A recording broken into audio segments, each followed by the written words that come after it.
अब T series भी power star Pawan Singh ji के गाने का आगाज कर दिया गया है। जो पवन सिंह जी का वैलेंटाइन डे के दिन रिलीज होने वाला है बॉलीवुड का रीमेक सॉन्ग टी सीरीज से, उसका आगाज अब टी सीरीज खुद कर दिया है। आप लोग फेसबुक पोस्ट देख पा रहे होंगे स्क्रीन पर टी सीरीज का। जी हाँ, नमस्कार दोस्तों, आप सभी लोगों का स्वागत है हमारा चैनल पीएस न्यूज में। वीडियो को आगे देखने से पहले लाइक करिएगा, चैनल पे नए सब्सक्राइब करिएगा, इस वीडियो को आगे शेयर करना ना भूलिएगा।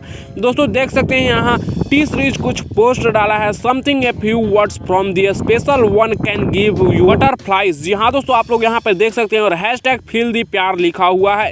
दोस्तों बता दें कि इसमें टैग तो कहीं से भी पावर स्टार पवन सिंह जी को नहीं किया गया है, लेकिन हाँ बट ऐसा लग रहा है कि ये गाना जो power star Pawan Singh ji Valentine day के लिए गाए थे, उसी गाने को लॉन्च होने वाला है 14 फरवरी को आप लोगों को टी सीरीज कंपनी से देखने को मिल सकता है। फिलहाल इस पर आप लोगों का क्या है राय, आप लोग अपना राय नीचे कमेंट्स में दीजिएगा। फिलहाल आप लोगों को लगता है कि पावर स्टार पवन सिंह जी का वैलेंटाइन डे वाला गाना टी सीरीज कंपनी से 14 फरवरी को रिलीज किया जाएगा या फिर नहीं, आप लोग अपना राय नीचे कमेंट्स में दीजिएगा। फिलहाल मैं इस वीडियो को यहीं पर खत्म करता हूं।